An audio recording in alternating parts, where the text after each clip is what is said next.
Hi everybody, welcome back. What we're going to talk about today is a Valiant thing. And by Valiant, I mean Valiant Comics. So for those of you who are Valiant Comics fans, stick around. For those of you who are curious about Valiant Comics, want to know more about it, or at least one particular aspect of it that I'm going to be talking about today, stick around. For those of you who despise and don't like Valiant Comics, you can feel free to stop watching now, because that's all I'm going to be talking about today. So today isn't an unboxing, it's not a big mail call, and it's not a whole bunch of, hey, I'm going to show off a bunch of comics. What today is I'm actually going to do a review. An actual book review. It's shocking. I normally do these in type form on my fancy website where I blog about things, and it's my own opinion, so I'm allowed to. But today we're going to do it through this medium. And what we're going to talk about today is this.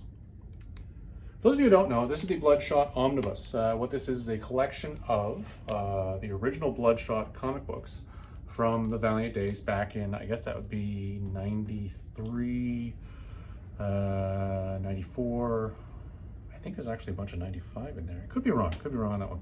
Don't hold me to that. If you really want to check that, you can check the contents of the book yourself. But what it is a whole inclusive omnibus, and the word omnibus, which is right here on the side, really applies. I'm not going to mince words about this one. I like this. When I bought this, and I bought a couple of the original Valiant omnibuses now, the question I was asking myself is, are these going to hold up to the test of time? I loved Valiant Comics as a teen. I'm not gonna lie. I'm not gonna mince words. I thought they were fantastic. And I know a lot of people bought in at that point in time because it was the early 90s and there was speculation like crazy and everybody thought Valiant, it's great, it's innovative, it's new, it's not Marvel or DC, bye. And a lot of people lost their shirts. And that was not Valiant's fault. That was the market's fault.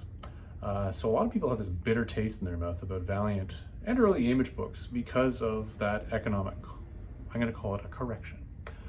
But it's not their fault. They actually are interesting, or at least I remember them as interesting. So when I decided I'm going to go out and buy a bunch of the omnibuses and read them, really what I was doing was testing that memory in my head. I was asking myself, does this make sense or doesn't it? Well, it does actually make sense. I'm not going to hold back on this.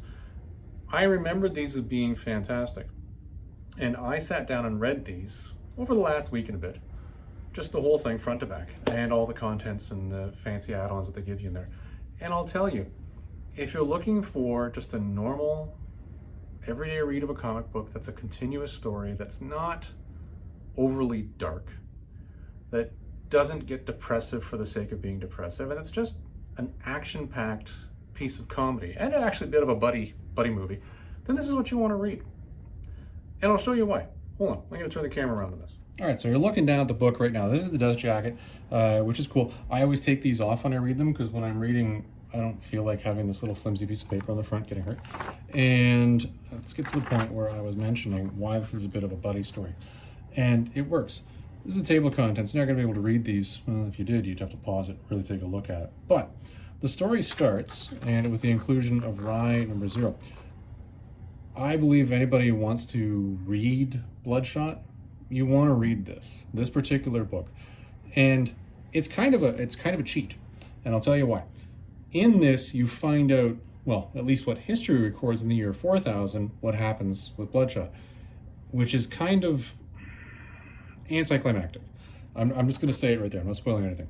But within that, there's a couple characters that you really watch out for when you're going through this series and when you're reading through the book. And I'll tell you, as you start getting through some of the books, you start to say, oh, wait.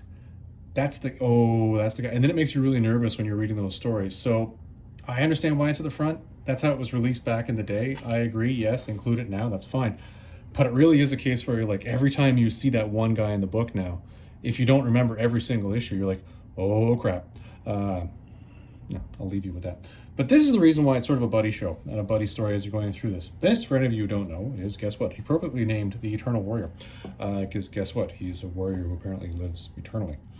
But throughout the story, what you get is these two forming some sort of buddy-buddy story where they're constantly referring back and forth to one another. And it's got that little bit of interplay between the two characters, which is good.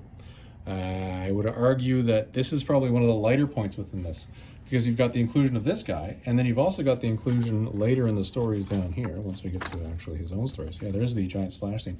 This is the one that caused a lot of attention. He joins MI6, and he meets with a guy named Neville, and everything's going really well. And this is what gets him the ability to zip all over the place and do all sorts of crazy spy stuff, where it's not just him stuck in one little area on his own private war. He moves past that fairly quickly in the first couple issues, and then goes into just regular being himself. It really makes, and there's, by the way, that Eternal Warrior guy, once again, being alive in the year 4000. What makes it an inclusive buddy story, though, is as you're going through this, and by no means is this every Bloodshot comic ever made. It takes you all the way back, and I think it stops in the early 20s. What this does for you, though, is it includes all the crossover issues. So if you had a crossover where you needed, for example, to read a book about the Secret Warriors, it's in here. And the reason why it's in here is because it was part of the Chaos Effect. So it's holistic and inclusive that way, and in that way you get this continuous story where it's developed with the character all the way through. Now, it's not done. Once you're in the early 20s, you run out of book because they just can't fit anymore in these things. And I'm looking forward to, hopefully, they'll do an Omnibus Volume 2. Where I'll be able to continue the story and see how this character develops. So it is holistic, and it is good, and it does give you that continuity with the character that you really need. So for my money, this one, yes, it did pass the test. I remember these being good as a child, and now I'm an adult, I've read it, and they're still good. So, some of you might not like that, you might not like the story that's included, and that's fine. You feel free not to read it. But for those of you who are interested in the character and learning more, go ahead and buy this. Final caveat, though. Let's turn the camera back around for this. Okay, back to me. I decided we shouldn't be staring down at the book for this part. We'll talk to me. We're making eye contact. This is a personal issue. Look at us personally connecting through flying hands. Anyways, so for those of you who are interested in this character, because you recently watched the fantastic Vin Diesel movie, you can take that fantastic as either being sarcastic or not. I personally liked the Bloodshot movie. I've now watched it again on, I think it was Amazon Prime I watched it on. And it's just a fun movie. So, side. For those of you who are interested in this character because you've read or watched that, or you've read the new relaunch stories about Bloodshot, be advised, this is a different take on the character. Let's put it that way. When they came up with this character and they built him back then, he was very different. You had a very different idea in 1993 and 1992 of what nanotechnology was and what it did. We had a very different idea back then of what computers meant in the world. So if you're reading the news stories, they're very different. In fact, in the news stories, I am not going to lie, Bloodshot is basically a bruiser. He's a bruiser, he's brutish. I think really he's kind of like what James Bond would be if James Bond was just really a thug like he was in the first movie. Not that I'm slighting the first movie by any means. And by first movie, I'm not talking about Casino Royale. That was something different. But this guy is much more, he's just an average dude, sort of goofball, just trying to make his way through the world. That just happens to have a couple abilities that do have limitations. So as again, if you're looking for the new Bloodshot, go buy the new compendium, which I've also bought and read.